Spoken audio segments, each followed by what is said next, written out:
CPC का बहुत खौफ है बच्चों के अंदर। सीपीसी एक ऐसा सब्जेक्ट है जो बच्चों को ये समझ में नहीं आता कि इसमें सेक्शंस क्यों हैं, ऑर्डर्स क्यों हैं, सब रूल, एक्सप्लेनेशन और एक्सेप्शन क्यों। एक बात, दूसरी बात ये कि सीपीसी के अंदर जो एग्जीक्यूशन वाला पार्ट है अपने आप में पैदा करने वाला है। के अंदर जो कॉम्प्लिकेशंस हैं, के अंदर जो प्रक्रियाएं हैं, बच्चों में खौफ पैदा करती हैं। और अपने आप में एक बहुत बड़ा ऑर्डर है, ऑर्डर 21 एजुकेशन 106 रूल्स हैं। लेकिन मैं बताना चाहूँगा कि बहुत ज़्यादा खौफ खाने की ज़रूरत नहीं है, ज़्यादा डरने की ज़रूरत नहीं है। मैं सीपीसी के बारे में एक एक चीज़ आपको इतने एक सीक्वेंस में बताने वाला हूँ कि जितनी भी गांठें सीपीसी को लेके हैं, जितना भी डर और भय सीपीसी को लेके है, वो सब खुल जाने वाला है। बहुत छोटी बात से अपनी बात शुरू। सीपीसी के अंदर 158 सेक्शन है टोटल, 51 ऑर्डर्स हैं, अपेंडिक्स और शेड्यूल है। इतना ही टोटल है सीपीसी का। अब कुछ जैसे सेक्शंस की बात करें तो 158 सेक्शन में क्या क्या है, डेफिनेशन सभी एक्ट्स के अंदर होती है, वो सीपीसी के अंदर भी है।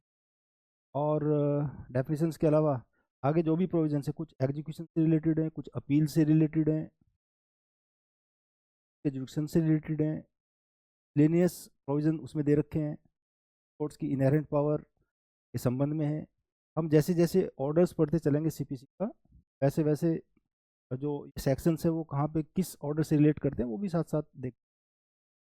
आज का ये जो वीडियो है मेरा खास तौर से कोई सीपीसी के स्पेसिफिक पॉइंट पे नहीं है, और स्पेसिफिक सीपीसी का जो एक डर, एक खौफ बैठा हुआ रहता है करने का है। मैं ये समझाना चाहता हूँ कि सीपीसी बहुत इजी सब्जेक्ट है। एक बार का फैब्रिक आप समझ गए, किस सेक्शंस का किस ऑर्डर का कहाँ पे कनेक्शन है वो समझ गए, फिर कोई प्रॉब्लम नहीं आने वाली। अब जैसे ऑर्डर से शुरू करते हैं, ऑर्डर 1 से शुरू करते हैं। ऑर्डर 1 क्या है? ऑर्डर 1 से 4 की बात करूँगा पहले मैं। अब अगर सीपीसी की आवश्यकता पड़ रही है तो सीधी सी बात है कि सिविल कोर्ट के अंदर मामला जाने वाला है। तो प्लेंटिफ अपना मैटर लेके, अपना सूट लेके, अपनी प्लेंट लेके, अपना केस लेके सिविल कोर्ट के अंदर जाना है। लेकिन ऐसे है नहीं कि वो एकदम से सिविल कोर्ट के अंदर खड़ा हो जाएगा जाके। कोर्ट में जाने से पहले कुछ तैयारी करनी पड़ेगी उसको। तो ये देखना पड़ेगा कि भाई राइट का वायलेशन हुआ है, ये किसके खिलाफ दावा लेके आना है, किसके खिलाफ लेके आना है, सूट कौन लेके आएगा, किनको पक्षकार बनाना है, किनको पक्षकार बनाए बिना काम चल सकता है। अगर किसी ऐसे व्यक्ति को पार्टी बना दिया गया जिसको पार्टी नहीं बनाना था, उसका क्या इम्पैक्ट आएगा प्रोसीडिंग। और यदि ऐसे किसी व्यक्ति को पार्टी नहीं बनाया जिसको पार्टी बनाना था, उसका इम्पैक्ट क्या आएगा। ये तो कोर्ट में जाने से पहले उसको एडवोकेट की सलाह से तय करना पड़ेगा, किसके खिलाफ दावा लेके आना है, किसको दावा लेके आना है।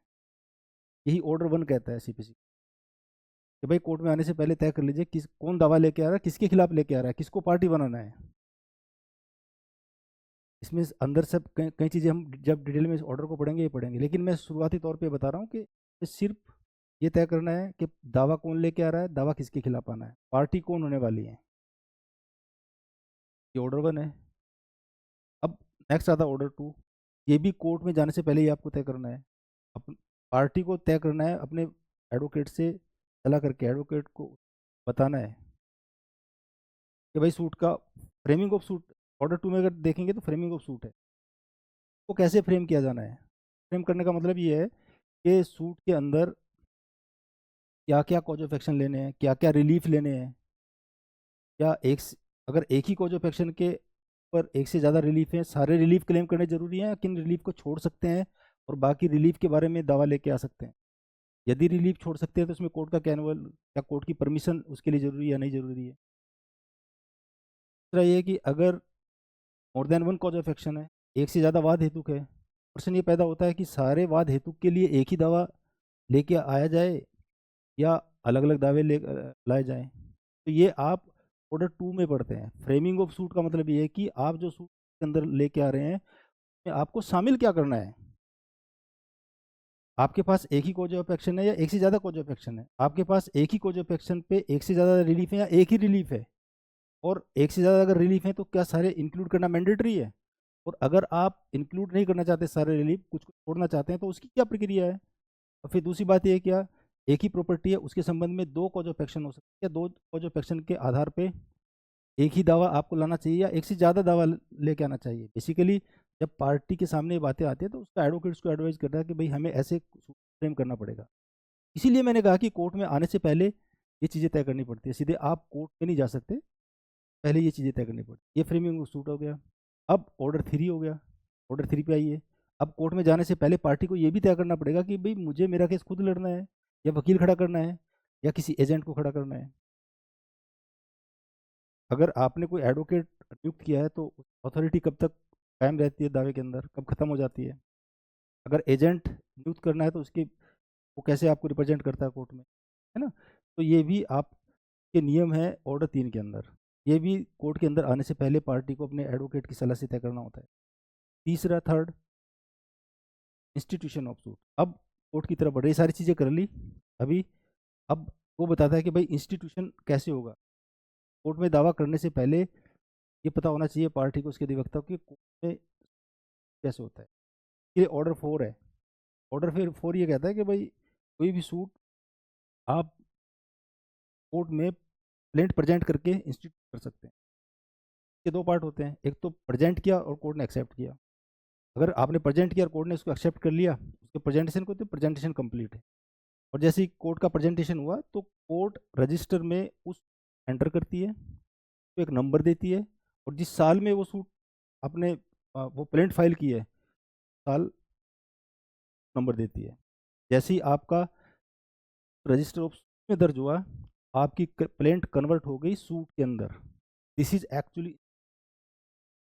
तो ये प्राथमिक चीज़ें हैं जो कोर्ट में आने से पहले आप एक एडवोकेट को ध्यान में रहनी चाहिए, एक जो भी लॉ प्रैक्टिशनर उसके ध्यान में रहनी, या पार्टीज को ध्यान में रहनी चाहिए।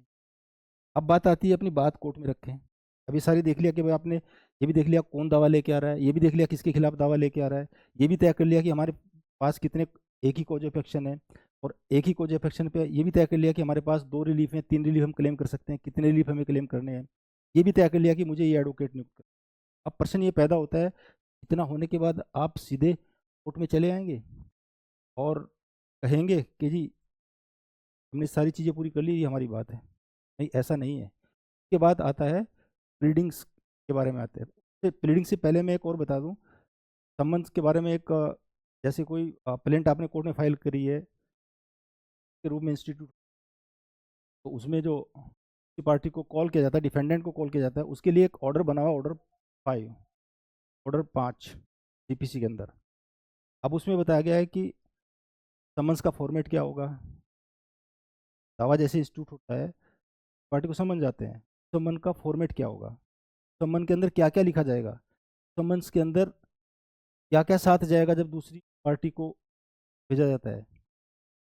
समन तरह का समन होगा, समन्स दो तरह के होते हैं generally, for framing of issues and for disposal of the case, for the judgement, दो तरह के इशू समन होते हैं।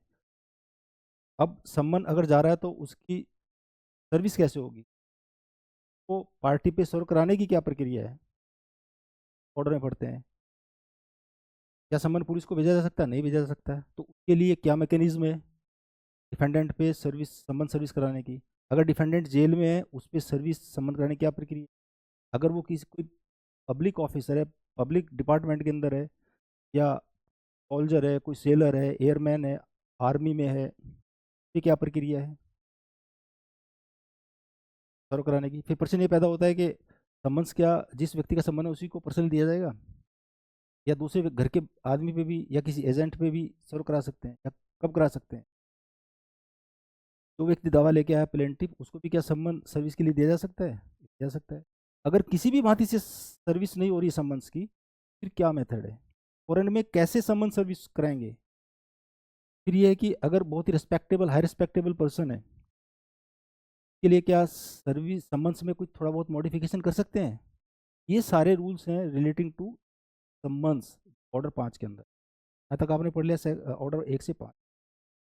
अब ऑर्डर 6, अब मैंने कहा था कि बात अपनी कैसे रखेंगे, के अंदर दो पक्ष होते हैं, एक प्लेंटिफ होता है, एक डिफेंडेंट होता है। अब ऑर्डर 6 है हमारा, प्लीडिंग जनरली की बात करता है, यानी ऐसी प्लीडिंग्स जो जिनको ध्यान में रखा जाना चाहिए, भले ही वो प्लेंटिफ अपनी प्लेंट लेके आ रहा है या डिफेंडेंट हमारा रिटन स्टेटमेंट सेट ऑफ या रिटन स्टेटमेंट लेके आ रहा है, काउंटर क्लेम लेके आ रहा है, दोनों को ही ध्यान रखनी पड़ेगी। वो प्रोविजन दे रखे हैं ऑर्डर 6 के अंदर। अब जैसे प्लीडिंग्स का वेरिफिकेशन कैसे होगा, सिग्नेचर कैसे होंगे, है ना, में जैसे ये दे रखा कि भाई उसमें आप फैक्ट्स लिखेंगे, उसमें एविडेंस नहीं लिखेंगे, इस तरह की है। ये ऑर्डर 6 है। अब ऑर्डर 7 आता है। अब ऑर्डर 7 जो दावा लाने वाला है व्यक्ति प्लेंटिफ, तो ध्यान रख रहा है ऑर्डर 7 का कि भाई उसकी प्लेंट में क्या क्या चीज़ें शामिल, वेरिफिकेशन कैसे होगा, है ना, मनी सूट है तो प्लेंट की ड्राफ्टिंग कैसे होगी, इमूवेबल प्रॉपर्टी का सूट है तो प्लेंट की ड्राफ्टिंग कैसे होगी, कॉज ऑफ एक्शन कैसे उसमें किया जाएगा। ऐसे ही ऑर्डर 8 है। अब देखो, आप देखेंगे कि बिल्कुल सीक्वेंस से चल रहा है पूरा। प्लेंटिफ कैसे, पहले तो ये है कि दोनों पक्ष प्लीडिंग्स में क्या ध्यान रखेंगे, दूसरा ये कि प्लेंटिफ अपनी प्लीडिंग्स में क्या ध्यान रखेगा, तीसरा ये ऑर्डर 8 के डिफेंडेंट किस प्रकार से प्लीडिंग पेश कर सकता है, उसको क्या ध्यान रखना है, और प्लेंट जो फाइल की है उसके खिलाफ, जो आया है प्लेंटिफ की तरफ से उसके खिलाफ में अपने रिटन स्टेटमेंट के अलावा, रिटन स्टेटमेंट मतलब reply off the plaint presented by the plaintiff के रिप्लाई के अलावा और क्या क्लेम ले सकता है, क्या क्लेम उठा सकता है। सेट ऑफ का क्लेम उठा सकता है, वो काउंटर क्लेम का क्लेम उठा सकता है। अब सेट ऑफ का मतलब क्या होता है, काउंटर क्लेम का क्या मतलब होता है कि ये प्लीडिंग्स लेने से पहले क्या लिमिटेशंस फेस करनी पड़ती है, वो सारी चीज़ें ऑर्डर 8 के अंदर है। फिर साथ में ऑर्डर 7 में ये भी है, ऑर्डर 7 में ये भी है कि प्लेंट के साथ उसको क्या क्या डॉक्यूमेंट लगाने हैं। और ऑर्डर 8 में है कि ऑर्डर अगर वो रिटन स्टेटमेंट फाइल कर रहा है डिफेंडेंट, तो उसके साथ में क्या क्या डॉक्यूमेंट लगाने हैं। ये हो गया ऑर्डर 8 प्लीडिंग्स के बारे में। प्लीडिंग्स अगर प्लेंटिफ है, ऑर्डर 6 उसको देखना पड़ेगा, ऑर्डर 7 देखना पड़ेगा। अगर डिफेंडेंट है तो ऑर्डर 8 देखना पड़ेगा। अब नेक्स्ट, प्लेंट फाइल हो गई। ऑर्डर 5 में डिफेंडेंट को समन करके बुला लिया कोर्ट ने अपना रिटन स्टेटमेंट फाइल कर दिया, सेट ऑफ लगा दिया या काउंटर क्लेम लगा दिया, एज अ केस में भी। अब क्वेश्चन ये पैदा होता है कि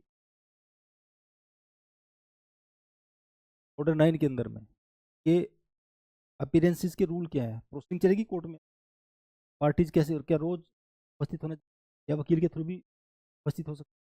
अगर प्लेंटिफ उपस्थित नहीं हुआ तो उसके क्या परिणाम हो सकते हैं, अगर डिफेंडेंट उपस्थित नहीं हुआ तो उसके क्या परिणाम हो सकते हैं, अगर वो परिणाम हो गए तो उसके लिए रिमेडी क्या अवेलेबल है। अगर कोर्ट ने ये बोला है कि भाई प्लेंटिफ को बोला है कि भाई सम्मन्स आप पेश कर दो, आप या कॉपीज पेश कर दो प्लेंट वगैरह की सम्मन जारी करने के लिए, और वो पेश नहीं की गई तो इसके क्या परिणाम हो सकते हैं। तो ये ऑर्डर 9 के अंदर है। अब जैसे आपने सुना होगा एक्सपार्टी ऑर्डर, एक्सपार्टी ऑर्डर क्यों होते हैं, डिफेंडेंट नहीं है, ये ऑर्डर 9 में ये ऑर्डर पास होता है, डिफॉल्ट में प्लेंट खारिज होगी, दावा खारिज हो गया। ये क्यों होता है, ऑर्डर 9 में जो प्रोविजन दे रखी है उनकी कंप्लाइंस नहीं हुई, प्लेंटिफ हाजिर नहीं आया, फिर प्लेंट दावा खारिज हो गया तो प्लेंटिफ रेस्टोरेशन की एप्लीकेशन लगा देता है, ये भी ऑर्डर 9 से आता है। एक्सपार्टी सेट एक्सपार्टी जजमेंट हो गया, के लिए प्रोविजन दे रखा है 9 तरह के अंदर।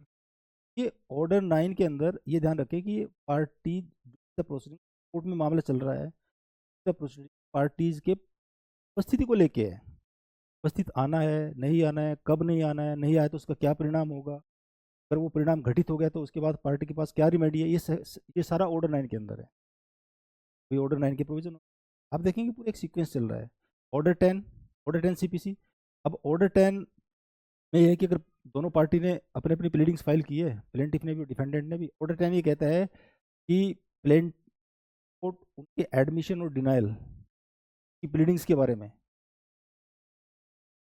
वो कराएगी पार्टीज से। ऑर्डर 10 में ये भी है कि पार्टीज का कोर्ट एग्जामिनेशन भी कर सकती है, कि बिहार पे भी एग्जामिनेशन कर सकती है, एविडेंस नहीं है एग्जामिनेशन है। और ऑर्डर 10 के अंदर ही कोर्ट ये भी तय करती है कि भाई ये मैंडेटरी है कोर्ट के लिए टू कंसीडर ये मैटर को आल्टरनेटिव डिस्प्यूट के लिए भेजा जाए कि नहीं भेजा जाए। अगर लगता है कि एडीआर के लिए भेजा जाना जरूरी है, जानते हैं कि सेक्शन 89 है, ऑर्डर से कनेक्टेड है, तो लिखा हुआ है कि भाई कोई भी मामला कोर्ट में आता है तो कोर्ट ये देखेगी ऑर्डर 10 के अंदर के एडीआर के क्या पॉसिबिलिटीज़ है। एडीआर का मतलब हो गया लोक अदालत के थ्रू, एलेक्शन के, आर्बिट्रेशन के थ्रू। अगर कोर्ट को लगता है कि एनी ऑफ द मोड इसमें अप्लाई हो सकता है तो कोर्ट उसका भी प्रयास करेगी। ये ऑर्डर 10 का स्कोप है। अब जैसे ऑर्डर 11 के बारे में है, order 11 CPC discovery and inspection है। अब जैसे अब एडमिशंस के आगे प्रोविजन है, the parties are not at issue. Party are not at issue का मतलब ये है कि वादी ने दावा पेश किया, प्रतिवादी ने इसका दावा एडमिट कर लिया, पार्टी में कोई विवाद ही नहीं, कोई दावा डिग्री कर देना चाहिए, तय कर देना चाहिए तत्काल ही, आगे फॉर्मेलिटी करने की आवश्यकता नहीं है। कुछ प्लेंटिफ हैं और मोर देन वन डिफेंडेंट है, जैसे कोई डिफेंडेंट प्लेंटिफ के साथ एट इशू नहीं, क्या हो सकता है। ये ऑर्डर 12 के बारे में। Order 13 production impounding and return of the document बात करता है। अब इसमें ये प्रोविजन कहता है कि कोई भी अगर डॉक्यूमेंट है and must be the framing of issue. अगर इशू के फ्रेमिंग से पहले कोई डॉक्यूमेंट पेश करने थे, पेश नहीं किए तो फिर आप पेश कर सकते, अदरवाइज नहीं। ये प्रोविजन है संबंध में। अब कोई डॉक्यूमेंट अगर आप सीधे गवाह की जीरे में रेफर कर रहे हो तो ये प्रोविजन लागू नहीं होता। गवाह का अगर एविडेंस हो रही है, बात है कि इश्यूज के बाद ही हो रही है, टाइम होगा इसके बाद एविडेंस हो रही है, और अपोजिट पार्टी का एडवोकेट कोई डॉक्यूमेंट है गवाह से रिलेटेड, उसको जीरे में रेफर करके क्वेश्चन पूछा जाता है, सकता है के लिए ऑब्जेक्शन दूसरी पार्टी नहीं ले सकती कि डॉक्यूमेंट रिकॉर्ड पे नहीं है। अब इसके बाद आता है सेटलमेंट इशू। अब देखो कैसे चल रही है पूरी प्रक्रिया कि दावा पेश हो गया, प्रति दावा पेश हो गया या रिटन स्टेटमेंट फाइल हो गया, है ना। ने ये भी देख लिया कि भाई पार्टी क्या प्लीडिंग्स को एडमिट कर रही है, कौन सी को एडमिट कर रही है, ये भी देख लिया, एडीआर वाली प्रक्रिया भी पूरी हो गई, है ना। पार्टीज इशू में है तो ऑर्डर 12 वाली भी बात खत्म है, ऑर्डर 12 वाली बात खत्म है। और फिर आता है सेटलमेंट ऑफ इशू। ये सेटलमेंट, अब ये ध्यान रखने की बात है कि सेटलमेंट ऑफ इशू किस आधार पर होता है। सेटलमेंट ऑफ इशू प्लीडिंग से उनके आधार पर होता है, और उन प्लीडिंग के साथ में दोनों पार्टी ने जो डॉक्यूमेंट पेश किए हैं में लेता है। एग्जामिनेशन भी कोर्ट करता है। हम पढ़ेंगे कि कितने तरह के इश्यूज होते हैं, कितने तरह के इश्यूज फ्रेम करती है। एक्चुअल इश्यूज होते हैं, लीगल इश्यूज होते हैं, और combination of both, partly factual है पार्टली लीगल है, तरह के इश्यूज है। ये भी पढ़ेंगे कि सभी इश्यूज पे क्या जजमेंट देना जरूरी है कोर्ट के लिए, कोर्ट जजमेंट देगी। ऐसा भी हो सकता है क्या कि जजमेंट प्रोनाउंस कर दे, कुछ पे नहीं कर दे। अगर है, कौन से वो इश्यूज हैं जिन पे जो प्रिलिमिनरी इश्यूज क्रिएट होके पहले जजमेंट हो सकता है। अब इश्यूज फ्रेम हो गए, देखो स्टेप बाय स्टेप बढ़ रहे हैं अपन आगे दावे के अंदर। इश्यूज फ्रेम हो गए। अब इश्यूज फ्रेम होने के बाद में फिर गवाहों के बुलाने की क्या प्रक्रिया, क्या पार्टीज के लिए मैंडेटरी है कि वो गवाहों जिनको साक्ष्य में पेश करना है उनको पेश करें, पहले उसके पार्टी के गवाह को बुलाया जाएगा या पार्टी को एविडेंस ली जाएगी। सारे नेम इसके अंदर है, समनिंग एंड अटेंडेंस ऑफ। अब इसके बाद में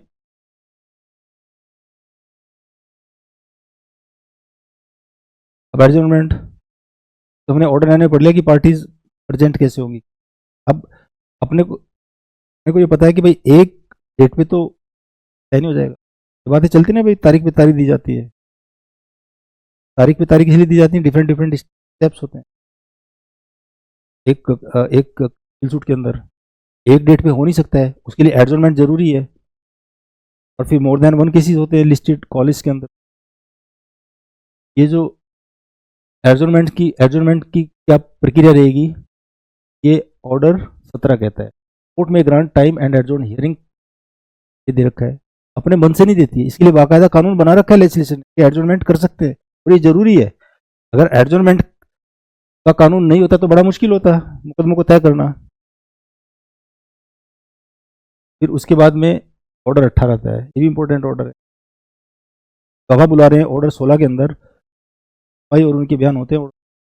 हम पढ़ेंगे कि जैसे अब मैंने अपने पिछले वीडियो में आप लोगों को बताया था कि इस चीज़ का जो एग्जामिनेशन है वो 3 तरह का होता है, examination chief, examination and re examination. अब ऑर्डर 18 में जो बताया गया है कि एग्जामिनेशन इन चीफ तो होगा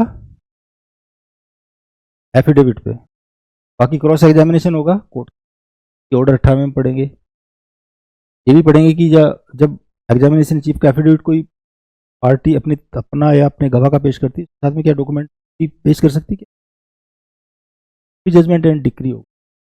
अब एविडेंस ही होगी, दोनों प्लेंटिफ की भी एविडेंस होगी, डिफेंडेंट की भी एविडेंस होगी। वहां तक कैसे पहुंचे? यहाँ तक प्लेंट फाइल हो गई, रिटन स्टेटमेंट फाइल हो गया, उसके बाद में फ्रेम हो गए, उसके बाद में प्लेंटिफ की एविडेंस हो गई, उसके बाद में डिफेंडेंट की एविडेंस हो गई। अब तो क्या होना है?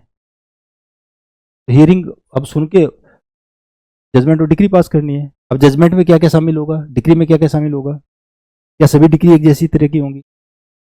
डिक्री की डेफिनेशन हम देखेंगे सेक्शन 2 के अंदर, कितनी तरह की डिक्री होती है।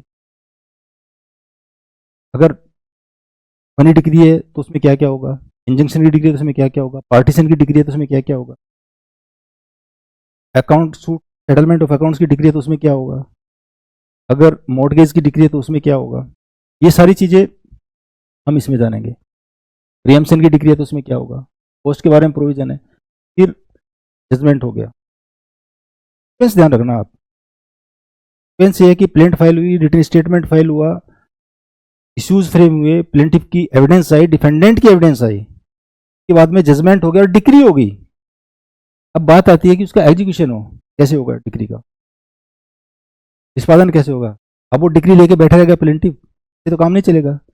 डिक्री में कहा गया भाई आपका ये हक है, अधिकार है, आपको मिलना चाहिए, तो एग्जीक्यूशन कराना पड़ेगा। उसके लिए पूरा एक्सक्लूसिव ऑर्डर है, ऑर्डर 21 सीपीसी का। अब ये अपने आप में एक मिनी सीपीसी है, इसको मैं अलग से बताऊंगा। इसमें एग्जीक्यूशन में भी कई लोग बात को लेके कंफ्यूज होते हैं कि एग्जीक्यूशन अपने आप में जो प्रोविजन है सेल्फ सफिशिएंट है या जो बाकी सीपीसी उसके प्रोविजन लागू होते हैं, में बाहर के प्रोविजन लागू नहीं होते, लागू होते हैं। अब जैसे ऑर्डर 22 सीपीसी के प्रोविजन लागू नहीं होते एग्जीक्यूशन। अब एग्जीक्यूशन कैसे होगी, एप्लीकेशन एग्जीक्यूशन कैसे लगती है, लिखित लगती है, मौखिक लगती है, मौखिक कब लग सकती है, उसकी क्या लिमिटेशन है। फिर एग्जीक्यूशन के मोड्स एंड मेथड्स क्या हैं, सेक्शन 51 है एक उसके अंदर, सीपीसी के अंदर ही शुरुआत में सेक्शन 51 में दे रखे किस किस तरीके से एग्जीक्यूशन मोड्स दे रखे हैं उसके, तो यहाँ पे अप्लाई करते हैं। जैसे सीजर से हो सकता है, अटैचमेंट सेल से हो सकता है, by attachment and sale of the property हो सकता है, बाई सिविल इम्प्रिजनमेंट हो सकता है, ये सारे मोड है। अब दूसरी बात ये है कि क्या ये मोड एग्जॉस्टिव है दे रखे हैं एजुकेशन, या कोर्ट अपना कोई नया तरीका भी एडॉप्ट कर सकती है, एजुकेशन कर सकती है। अगर रिलीफ इस तरह का है कि इनमें से कोई भी मोड इफेक्टिव नहीं हो रहा, तो एज जैसा चाहे वैसा उसका एजुकेशन करा सकती है, ये गुंजाइश दे रखी सेक्शन। अब ये है, अब इसमें जो एजुकेशन में आते हैं खासतौर से बच्चे जिस चीज़ को लेके कंफ्यूज होती है, अटैचमेंट का क्या इशू है, सेल का क्या इशू है ना। अटैचमेंट और सेल में कंफ्यूज नहीं।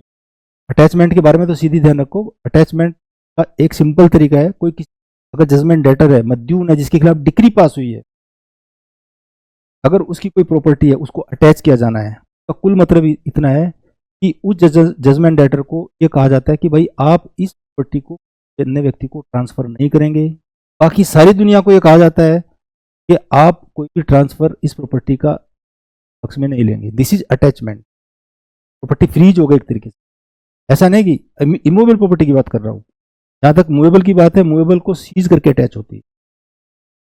सेल की बात सेल हम जानते ही है, सेल सेक्शन 54 टीपी एक्ट में दे रखा है, रजिस्ट्री होती है बाकायदा रजिस्ट्रेशन एक्ट के। सेल में अब सेल कैसे होगी, इसकी प्रक्रिया दे रखी है। सेल में मैं बता रहा हूँ कि सेल में अटैचमेंट में कंफ्यूज नहीं होना।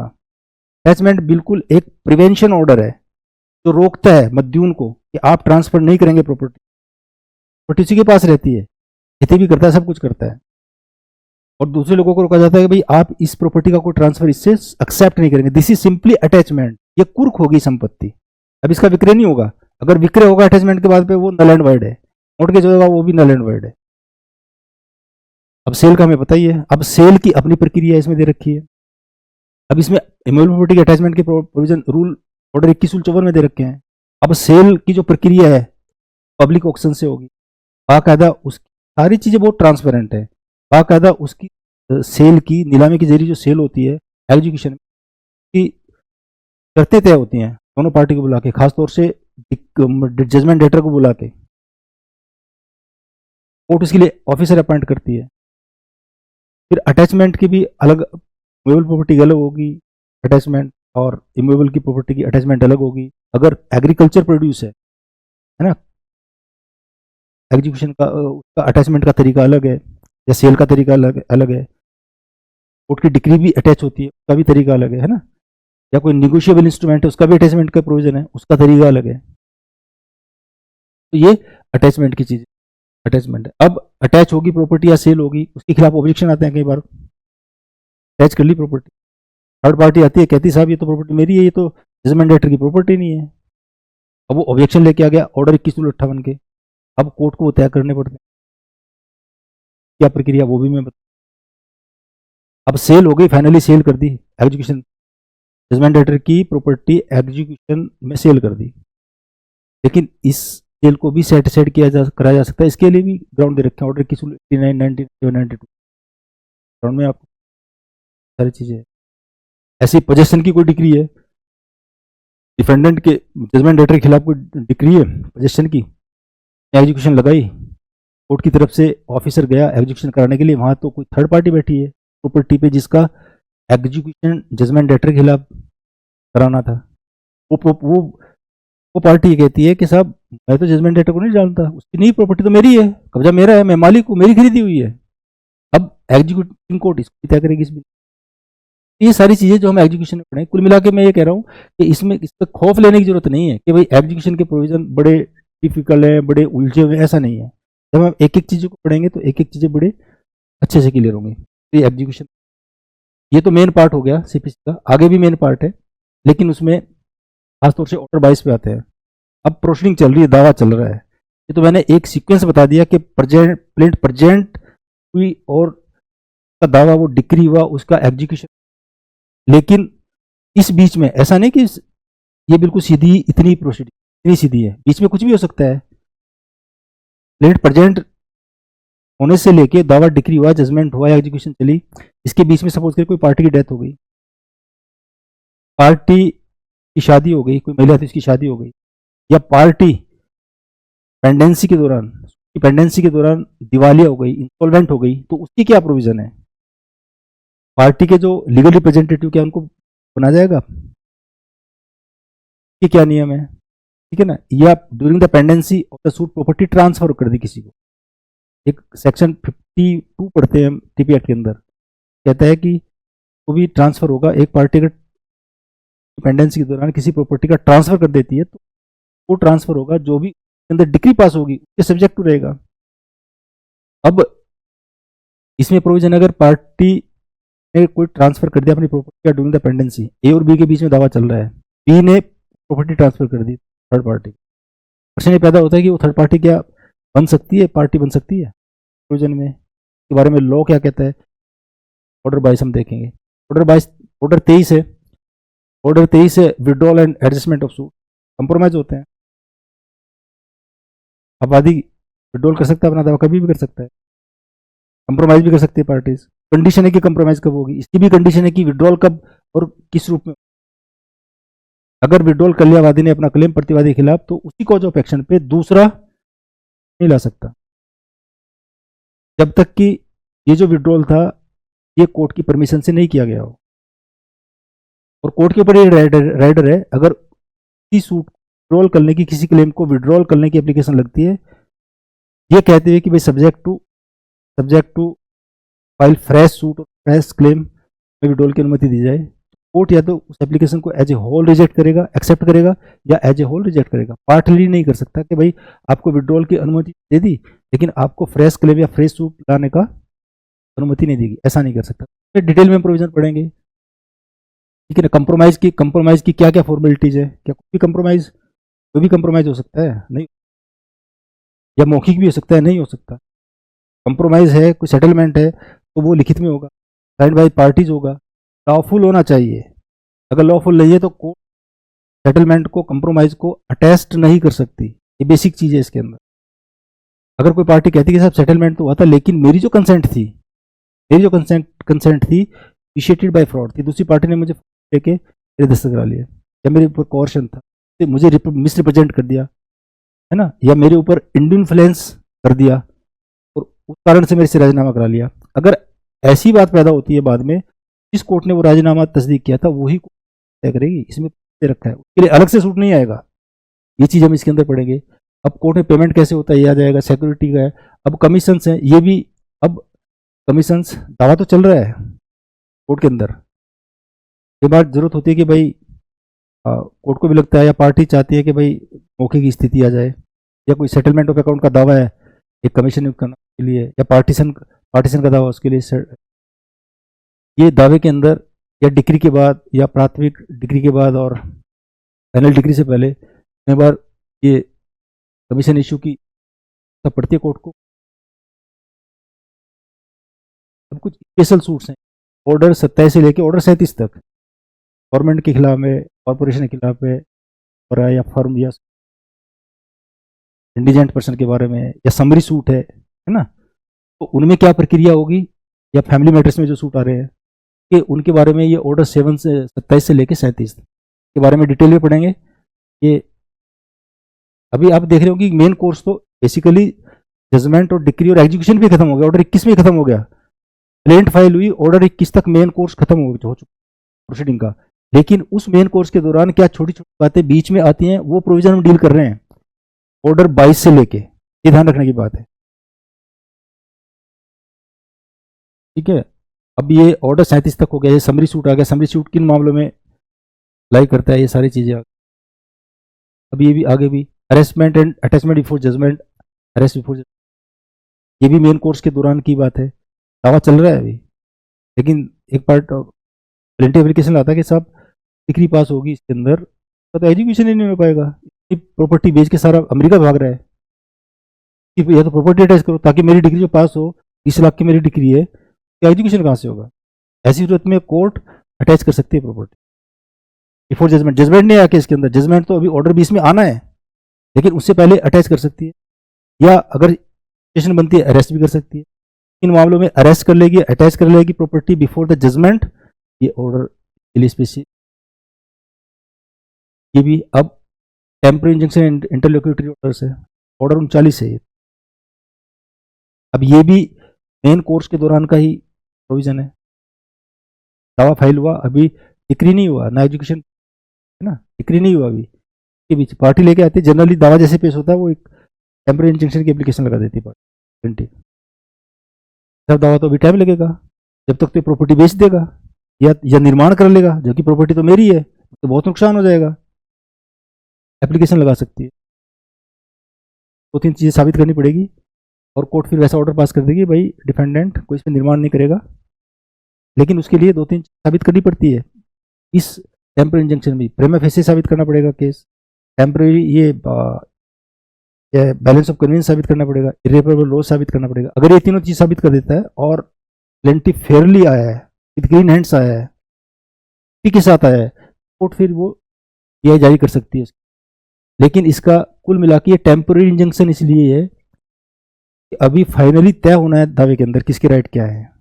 कोर्ट इसमें प्रॉपर्टी डिस्प्यूटेड प्रॉपर्टी है, उसकी स्थिति को लेकर ऑर्डर पास करती है, भाई आप यथास्थिति रखेंगे या नहीं रखेंगे, क्या करेंगे, है ना। तो ये भी जब प्रोसीडिंग कोर्ट के अंदर चल रही है उसी के दौरान के अपॉइंटमेंट ऑफ रिसीवर, कई बार प्रॉपर्टी की स्थिति होती है कि भाई सिर्फ ऑर्डर, सिंपली इंजंक्शन ऑर्डर प्राप्त कर लिया कोर्ट से, इससे काम नहीं चलता है।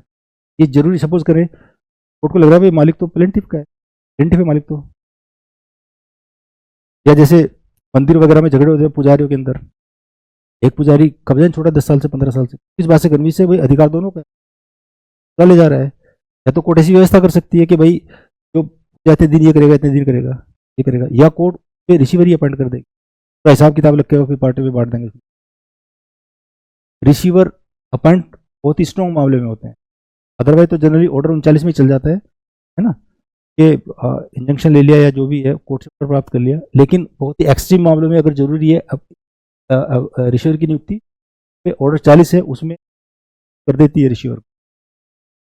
अब फिर आता है ऑर्डर 41 से लेके 45। ऑर्डर 41 टू 45 इससे रिलेट करते हैं, ये रिलेट करते हैं अपील से, अपील संबंधित, अपील से संबंधित सेक्शन भी है, सेक्शन 96 से, 96, 7, 8, 9, 100 ये वाले 104। अब अपील किन मामलों में? ओरिजिनल डिग्री, अब ये पढ़ेंगे भाई ओरिजिनल डिग्री कौन सी डिग्री की जाती है। ये तो order 41 appeal from original decree है, order 42 appeal from appellate decree है, ऑर्डर 43 अपील फ्रॉम ऑर्डर्स है ना। अपील का राइट वहीं पे है जहां पे अपील हो सकती है, ये दिया हुआ है। अगर ये नहीं दिया हुआ कि भाई अपील हो सकती है किसी ऑर्डर के खिलाफ या किसी डिग्री के खिलाफ, तो अपील नहीं हो सकती। अपील की क्या प्रोविजन है, किन प्रोविजन अपील किन मामलों में हो सकती है? अपील क्या कंप्रोमाइज डिग्री के खिलाफ भी हो सकती है, या एक्सपार्टी डिग्री के खिलाफ भी अपील हो सकती है।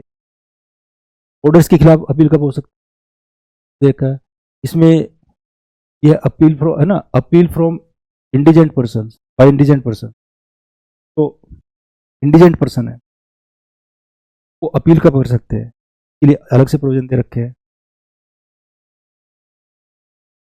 कोर्ट में अपील इस संबंध में क्या स्थिति है? हालांकि सुप्रीम कोर्ट के बारे में कॉन्स्टिट्यूशन प्रोविजन है, अपने भी रूल्स बने हुए हैं सारे देखने वाले। अब उसके बाद में रेफरेंस कब कर सकती है? ये कोर्ट की पावर है। कोई ऐसा इशू अगर लगता है कोई लीगल इशू है, तो कोई इसमें लॉ की लीगलिटी इन्वॉल्व है, तो लगता है कि भाई लॉ इलीगल है, तो कर नहीं सकती, इसलिए मामले को रेफर कर सकती है। फिर द लीगलिटी है ना, तो रेफरेंस कब कर सकती है? कोई कोर्ट जिसने ऑर्डर पास किया है वो अपनी ऑर्डर का कब रिव्यू कर सकता है? प्रोविजन नहीं पढ़ेंगे है ना, रिवीजन दे रखा है सेक्शंस में, तो मिसलेनियस है। बाकी वन ये मैंने पूरा फैब्रिक आप लोगों को बता दिया है, इस बारे में आप लोगों को देखना है, एक एक पॉइंट को मैं डिटेल में बताऊंगा। लेकिन मेरे आज के इस वीडियो का ऑब्जेक्ट था वो केवल ये था कि आप लोगों के अंदर कोई क्लियर नहीं होना चाहिए जीपीसी को लेकर। कंसेप्ट बिल्कुल क्लियर रखिए, कोई उलझावा नहीं है, जंगल की तरह कुछ नहीं है, बिल्कुल बाग की तरह है, सब चीज़ अलग अलग है, क्लियर है, सिर्फ आपको देख। अगला वीडियो बहुत जल्दी आएगा। थैंक